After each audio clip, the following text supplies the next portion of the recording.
Hello everyone, welcome to my YouTube channel Banwal study. तो आज की क्लास में हम पढ़ेंगे नॉलेज ऑफ नंबर्स यानी कि संख्याओं का ज्ञान। ठीक है, पिछली क्लास में हमने इकाई का अंक पढ़ा था, यूनिट डिजिट पढ़ा था कि हम इकाई का अंक किस तरह से निकालते हैं। ठीक है, हमने प्लस में भी देख लिया था, मल्टीप्लाई में भी देख लिया था, माइनस में भी देख लिया था कि हम इकाई का अंक किस तरह से निकालते हैं। ठीक है, तो आज की क्लास में हम सीखेंगे नॉलेज ऑफ नंबर्स। ठीक है, नंबर्स हमारे कितने टाइप के होते हैं। तो जो नंबर होते हैं हमारे वो होते हैं रियल नंबर होते हैं और इमेजिनरी नंबर होते हैं। ठीक है, दो टाइप के होते हैं, रियल और इमेजिनरी।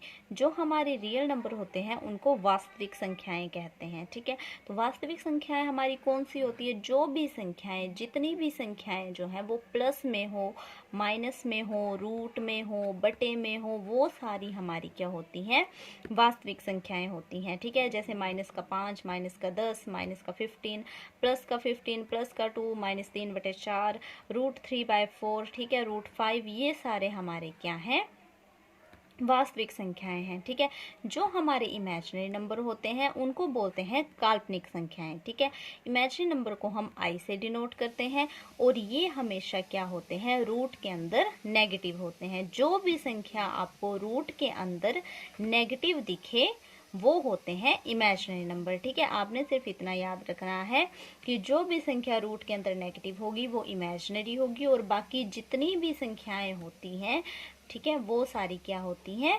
वास्तविक संख्याएं होती हैं। ठीक है, जो हमारे रियल नंबर होते हैं वो दो तरह के होते हैं, इंटीजर और डेसिमल। इंटीजर क्या होते हैं? इंटीजर होते हैं पूर्णांक और डेसिमल होते हैं दशमलव। ठीक है, इंटीजर पूर्णांक और डेसिमल दशमलव।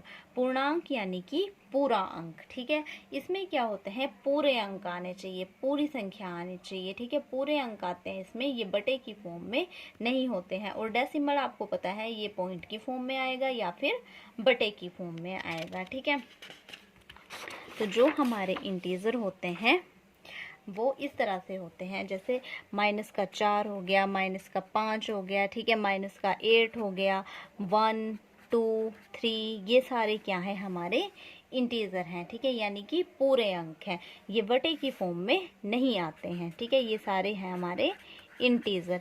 और जो हमारे डेसिमल होते हैं वो बटे की फॉर्म में आते हैं, जैसे 1/2 हो गया, ठीक है, 0.5 हो गया, 0.36, ठीक है, 7/8, ये सारे हमारे क्या है? डेसिमल हैं। ठीक है, अगर आपके पास एग्जाम में क्वेश्चन पूछा जाए कि क्या 8/4 जो है वो डेसिमल है, ठीक है, डेसिमल है, तो 8/4 जो है वो डेसिमल नहीं है, क्योंकि ये कट जाएगा, 4 एकम 4, 4 दूनी 8, तो ये कट के पूरा अंक बन रहा है, तो पूरा अंक यानी कि 2, तो 2 क्या हुआ? इंटीजर। ठीक है, यानी कि ये क्या है? इंटीजर है। ठीक है, तो इसमें आपने कंफ्यूज नहीं होना है। ठीक है, डेसिमल यानी कि जो बटे की फॉर्म में आए और पूरा अंक ना हो, इसमें पॉइंट में आते हैं। ठीक है, इंटीजर यानी कि जिसमें पूरा अंक आता है। ठीक है, जो डेसिमल होते हैं, डेसिमल से हमारे निकलते हैं रैशनल, ठीक है, रैशनल और इरैशनल, इरैशनल नंबर। ठीक है, रैशनल और इरैशनल, रैशनल होती है परिमेय संख्याएं और इरैशनल होती हैं हमारी अपरिमेय संख्याएं। ठीक है, अपरिमेय संख्याएं।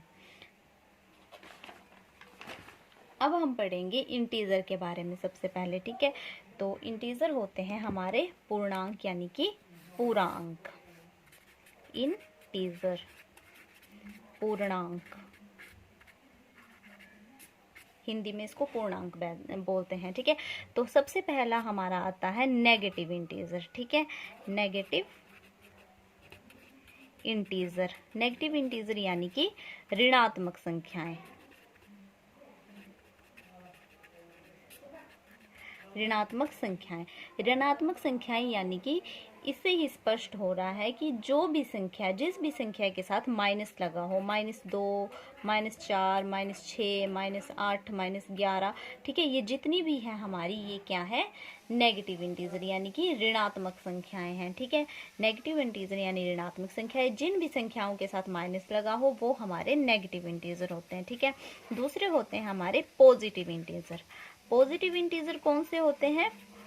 यानी कि धनात्मक संख्याएं। ठीक है, जिन भी संख्याओं के साथ प्लस लगा हो, ठीक है, +2, प्लस का 4, प्लस का 6, ठीक है, प्लस का 8, ये सारे क्या है हमारे धनात्मक संख्याएं, ठीक है। जिन भी संख्याओं के साथ प्लस लगा हो वो हमारे होते हैं पॉजिटिव इंटीजर, ठीक है।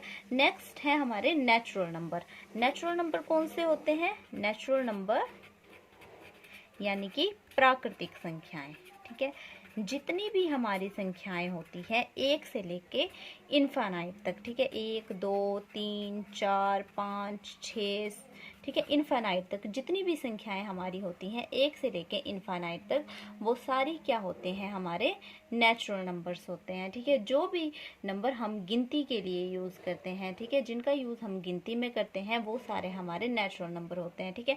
ज़ीरो इसमें नहीं आता है, ठीक है, क्योंकि हम जब भी गिनती करते हैं तो 1 से स्टार्ट करते हैं, 1 2 3 4 5 6, ठीक है, इसमें ज़ीरो नहीं आएगा, ठीक है। तो जितने भी हमारी संख्याएं हैं जिनको हम गिनती के लिए यूज़ करते हैं वो सारे हमारे क्या होते हैं?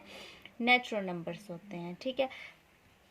होल नंबर्स, होल नंबर कौन से होते हैं? होल नंबर यानी कि इनको बोलते हैं हिंदी में पूर्ण संख्याएं, ठीक है, पूर्ण संख्याएं, ठीक है। तो इसमें क्या होता है, ये स्टार्ट होती हैं 0 से, 0 1 2 3 4 सो ऑन इनफाइनाइट तक, ठीक है। यानी कि प्राकृतिक संख्याएं जो होती हैं उसमें 0 नहीं आता है, और होल नंबर जो होती हैं यानी कि पूर्ण संख्या, पूरी संख्या, उसमें क्या आता है? 0 आता है। यही डिफरेंस है नेचुरल नंबर और होल नंबर में। एग्जाम में क्वेश्चन पूछा जाता है कि सबसे छोटा होल नंबर कौन सा है, तो सबसे छोटा है 0, और नेचुरल नंबर कौन सा है सबसे छोटा? 1, ठीक है। तो ये आपने याद रखना है, ठीक है। आगे है सम संख्याएं। सम संख्याएं कौन सी होती हैं हमारी? सम संख्याएं होती हैं इवन नंबर।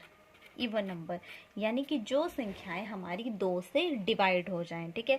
तो 2 से कौन कौन सी डिवाइड होती है हमारी? 2 4 6 8 10 12 14 16, ठीक है, ये सारी क्या होती है हमारी 2 से डिवाइड हो जाती हैं, ठीक है। जितने भी इवन नंबर हैं वो 2 से डिवाइड हो जाते हैं, ठीक है। जो संख्या 2 से डिवाइड हो जाए वो हमारी होती है सम संख्या, ठीक है। और विषम संख्या कौन सी होती है? यानी कि ओड नंबर। विषम संख्या यानी कि ओड नंबर, जो भी संख्याएं हैं अगर वो 2 से डिवाइड ना हो, ठीक है, जितनी भी संख्याएं हैं अगर वो 2 से डिवाइड ना हो तो वो हमारी होती है विषम संख्या, ठीक है। यानी कि 1, ठीक है, 3, ये 2 से डिवाइड नहीं होता है, 5 7 9 11, ठीक है, 13, इस तरह से ये हमारे विषम संख्याएं आएंगी। तो सबसे छोटी जो सम संख्या है हमारी वो कौन सी है? 2 है, और सबसे छोटी विषम संख्या जो है वो हमारी 1 है, ठीक है। अगर आपसे एग्जाम में क्वेश्चन पूछ लिया जाए कि 0 जो है वो सम संख्या है या विषम संख्या है, ठीक है, तो 0 आप सम संख्या में बोल सकते हैं, ठीक है।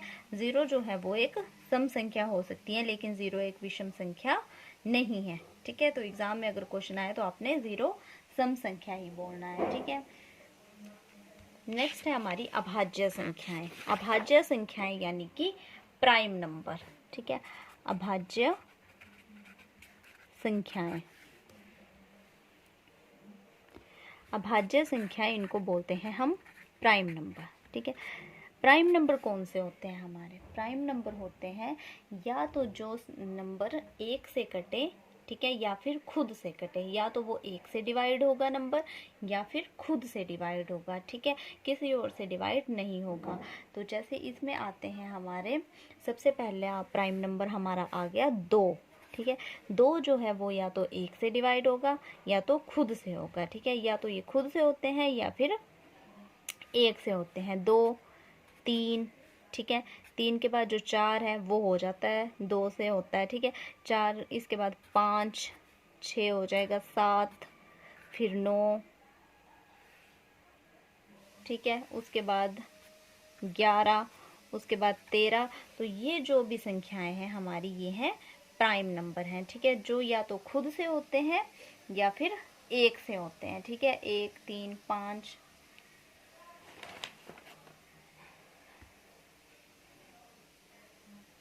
ठीक है, इसमें ये आ जाएगा, 9 नहीं आएगा इसमें, ठीक है, क्योंकि 9 जो होता है वो 3 से हो जाता है डिवाइड, ठीक है। 11 के बाद 13, फिर उसके बाद 17, उसके बाद आएगा हमारा 23, ठीक है। तो इस तरह से आपने ये देख लेना है कि हमारी अभाज्य संख्याएं कौन सी होती हैं। अब आपसे एग्जाम में कोई क्वेश्चन पूछा जाए कि 60 से 70 के बीच प्राइम नंबर्स बताओ, ठीक है, 60 से 70 के बीच प्राइम नंबर बताओ, ठीक है, प्राइम नंबर बताओ। तो 60 से 70 के बीच कौन से प्राइम नंबर आएंगे, यानी कि अभाज्य संख्या जो या तो एक से कटे या किसी से ना कटे। अब 60 है, 60 तो कट जाता है, उसके बाद 61 जो होगा वो सिर्फ एक से कटेगा या फिर किसी से नहीं कटेगा, ठीक है, एक से कटेगा या फिर खुद से कटेगा।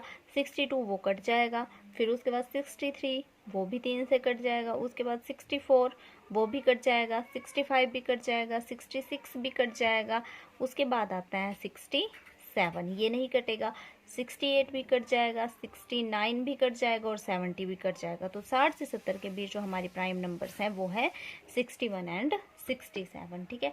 तो इस तरह से जो है क्वेश्चन वो एग्जाम में पूछे जाते हैं, ठीक है। अभाज्य संख्या या फिर एक से कटती हैं या फिर खुद से कटती हैं। अब इसके बाद है भाज्य संख्या। भाज्य संख्या को बोलते हैं कंपोजिट नंबर, ठीक है, इनको बोलते हैं कंपोजिट नंबर, भाज्य संख्याएं। तो भाज्य संख्याएं कौन सी होती हैं, ये होती हैं जो किसी से भी कट जाए, जो संख्याएं किसी से भी कट जाए, ठीक है। जैसे हमारा 1 2 सिर्फ खुद से कटेगा या फिर एक से कटेगा, 3 भी खुद से कटेगा, एक से कटेगा या भाज्य संख्या होगी। उसके बाद सबसे छोटा जो हमारा कंपोजिट नंबर है वो है 4 जो होता है वो कट जाता है, जो किसी से भी कट जाए, ठीक है। 4 के बाद 6, फिर 8 कट जाएगा, फिर 9 कट जाएगा, 10 भी कट जाएगा, 11 नहीं कटेगा, 12 कट जाएगा, ठीक है, 13 14 कट जाएगा, उसके बाद 15 भी, फिर 16 भी, 18 भी। तो ये सारी क्या है हमारे, ये है भाज्य संख्याएं हैं, ठीक है। अब एग्जाम में आपसे क्वेश्चन पूछा जाता है कि सबसे छोटी विषम भाज्य संख्याएं बताएं, ठीक है, विषम भाज्य संख्या बताओ, सबसे छोटी विषम भाज्य संख्या कौन सी है। तो अब विषम भी चाहिए और सबसे छोटी भी चाहिए। अब जो 4 है वो सबसे छोटी भाज्य संख्या तो है पर वो विषम नहीं है, इवन नंबर है, यानी कि सम संख्या है, ठीक है। उसके बाद 6 है, 6 भी सम संख्या है, ठीक है। 8 भी सम संख्या है, ये भाज्य संख्या तो है पर इवन नंबर है, ठीक है। उसके बाद 9 है, 9 जो है वो एक विषम संख्या भी है और भाज्य संख्या भी है। तो सबसे छोटी हमारी भाज्य संख्या कौन सी होगी, विषम, तो 9, ठीक है। इस तरह से आपने एग्जाम में आंसर करना है, ठीक है। अब जो 1 है, 1 क्या है, भाज्य संख्या है या अभाज्य संख्या है। तो 1 जो है वो ना ही अभाज्य है और ना ही भाज्य है, ठीक है। 1 जो है वो ना भाज्य है और ना ही अभाज्य है। एक और आती है हमारी, वो होती है को प्राइम नंबर, इनको बोलते हैं सहभाज्य संख्या, ठीक है। को प्राइम नंबर, को प्राइम नंबर्स होते हैं, इनको बोलते हैं सहभाज्य संख्या, ठीक है। सहभाज्य संख्याएं कौन सी होती है हमारी, ठीक है, जो संख्याएं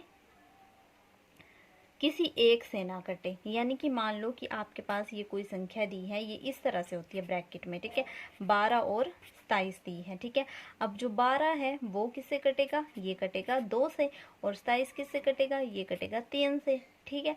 यानी कि किसी एक से ना कटे, ये दोनों जो है वो किसी एक से नहीं कट रही हैं, तो ये क्या है, सहभाज्य संख्या है, ठीक है। जो संख्या किसी एक से कट जाए वो सहभाज्य संख्या नहीं होगी, ठीक है। जो संख्या किसी एक से ना कटे, यानी कि यहाँ पे 14 दिया है और यहाँ पे 19 दिया है, ठीक है। अब जो 14 है वो कट जाएगा 2 से, ठीक है। 19 जो है वो सिर्फ 19 से कटेगा, यानी कि किसी एक से नहीं कट रही है, तो ये क्या है, सहभाज्य संख्या है, ठीक है। तो इस तरह से भी एग्जाम में क्वेश्चन आते हैं, ठीक है। उसके बाद है डेसिमल। अब इंटीजर हमने पढ़ लिए हैं, तो डेसिमल भी हमारे 2 टाइप के होते हैं, एक होते हैं हमारे रैशनल और एक होते हैं इरैशनल, ठीक है। रैशनल होती है परिमेय संख्याएं और इरैशनल होती हैं अपरिमेय संख्याएं, ठीक है।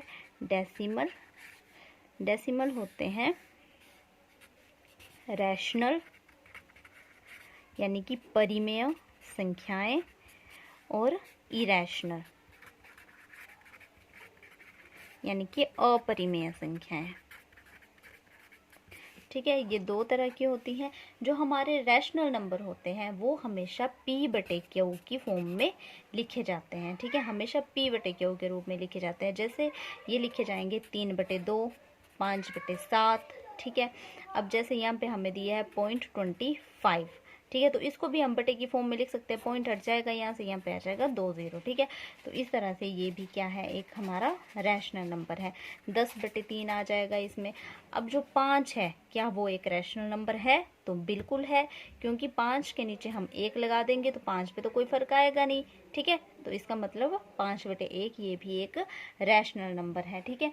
कोई भी पूर्णांक, कोई भी पूरा अंक जो है वो हमारा रैशनल नंबर होता है, ठीक है। और इरेशनल नंबर कौन से होते हैं? इरेशनल नंबर होते हैं जैसे पाई, ठीक है, रूट में आ गया 3, √5, √7, ठीक है, √8, उसके बाद √11, √12, √13। तो ये सारे क्या है, जो भी संख्याएं रूट में आएंगी वो हमारे इरेशनल नंबर होते हैं, ठीक है।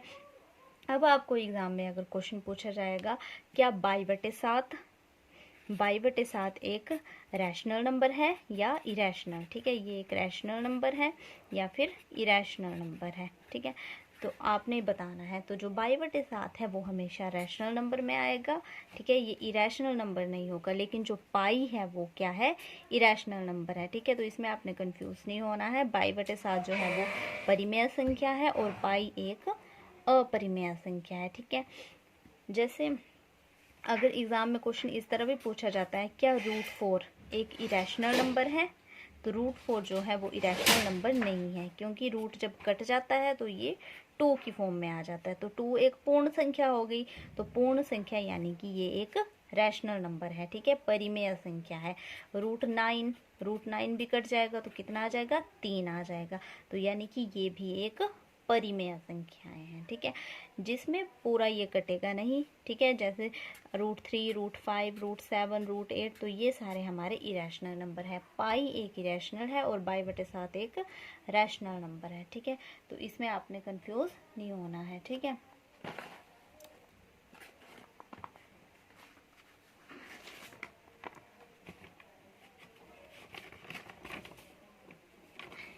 आज की क्लास में हम इतना ही पढ़ेंगे, ठीक है। इससे आगे का हम नेक्स्ट क्लास में पढ़ेंगे। अगर आपको ये टॉपिक समझ में आया हो तो वीडियो को लाइक कर देना। Thank you.